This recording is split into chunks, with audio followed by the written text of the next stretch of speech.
J'ai toujours pensé que je n'avais aucune raison de vivre. J'ai plus de 30 ans, je n'ai pas de femme ni d'enfant. J'accumule les petits boulots et c'est vraiment la galère, jour après jour. Contrairement à d'autres personnes qui profitent de toutes les aides sociales que l'État peut leur donner ou qui s'amusent à frauder fiscalement, moi, je me tue au travail. Et puis, aujourd'hui, je viens d'apprendre qu'en sortant de chez moi, je dois porter un masque, soi-disant qu'il sert à nous protéger du Covid-19, mais aussi à protéger ceux que l'on croise. Pourtant, je travaille dans une entreprise où mon patron aurait dû partir à la retraite depuis plusieurs années. Dans celle-ci, il n'y a pas de gel hydroalcoolique. Quand nous avons été déconfinés, il nous a même annoncé: « Bon, les gars, je vous donne un paquet de masques, à chacun parce que le gouvernement me l'impose. Mais sachez que je ne vous oblige pas à le porter. Faites ce que vous voulez. » Avait-il tort ou raison de parler et agir ainsi? Je l'ignore, car tous les médecins qui circulent sur des plateaux de télévision n'arrivent pas à s'accorder entre eux. Regarder les médias finit par me faire vomir. Enfin, je ne suis pas là pour parler et me plaindre de ma vie de misère, et au fond, en est-elle une? Ma vie a pris un tout autre sens quand j'ai croisé le chemin de Robert, il y a quelques jours. Qui est Robert? C'est un SDF qui ne porte pas de masque, puisqu'il n'a pas les moyens d'en acheter.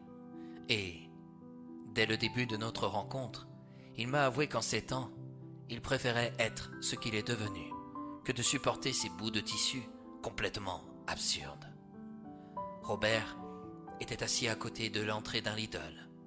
Il paraissait avoir près de 70 ans, alors qu'il en avait à peine 50.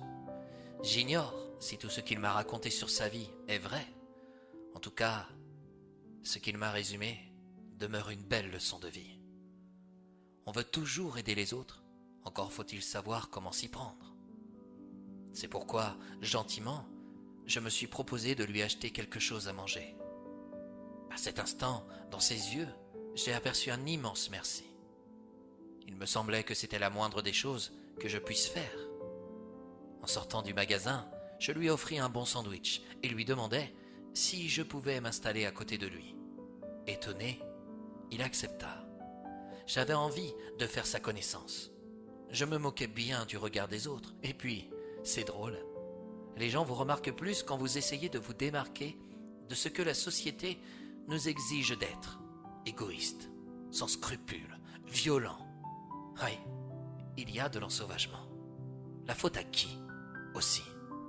Entre nous, je préfère aider un SDF comme Robert, qui n'a plus rien à perdre, qu'une personne feignante profitant du RSA, du Pôle emploi ou des allocations familiales. Je ne connais pas toutes les aides sociales, mais les feignants, si, malheureusement. Et si on pouvait couper leurs aides à ceux-là, nous aurions certainement moins de chômeurs. Mais comment les distinguer des vrais chômeurs qui souhaitent s'en sortir? « Pourquoi m'apportez-vous autant d'attention ?» commença Robert. « N'est-ce pas ce que vous attendiez ?» demandai-je. « Si, mais les gens sont tellement basés sur leur personne qu'ils ne s'apercevraient même pas de me voir mourir à petit feu. »« À moi, je ne veux pas vous voir mourir. Comme tout humain, vous avez le droit de vivre. »« Ah, la mort est certainement plus belle que ce que nous vivons actuellement. »« Pourquoi dites-vous cela ? » ?»« Il y a 10 ans, j'étais médecin. J'ai perdu tout ce que j'avais en voulant écrire un livre. »« Comment ça ? » ?»« J'ai souhaité aider une enfant qui souffrait d'une grave maladie. Je prévoyais de lui verser tous mes droits d'auteur. J'étais un homme très réputé dans la région, mais à force d'intervenir sur le destin des autres, j'ai tout perdu. »« Aider l'autre n'est pas jouer, rétorquai-je. »« Au fond, si. Tout dépend de la manière dont vous vous y prenez. En éditant mon livre, je me suis fait escroquer tout l'argent que j'avais mis de côté sur mon compte épargne par l'éditeur. Au moins plusieurs milliers d'euros. Comme je n'ai pas pu verser de droits d'auteur, on m'a fait porter le mauvais chapeau. On m'a accusé d'avoir voulu dorer mon image en me servant de la maladie grave de cet enfant. Pourtant, vous étiez médecin. Vous avez certainement dû sauver de nombreuses vies, m'exprimai-je. C'est sûr, Mais si tu en sauves 100 et que tu en négliges une, on retiendra toujours celle que tu négliges. Vous avez raison. Les gens préfèrent toujours retenir ce qui est mal que ce qui est bien. Comment en êtes-vous arrivé là? J'étais marié. Ma femme n'a pas toléré l'image qu'on me faisait porter. Je vivais près d'elle sans la connaître. En fait, elle était à mes côtés parce que les seules choses qui l'intéressaient étaient le confort, l'argent, la bonne réputation. J'étais trop aveuglé par l'amour que je ressentais à son égard pour m'en apercevoir. Comme elle venait d'une famille assez aisée, elle ne m'a pas fait de cadeau.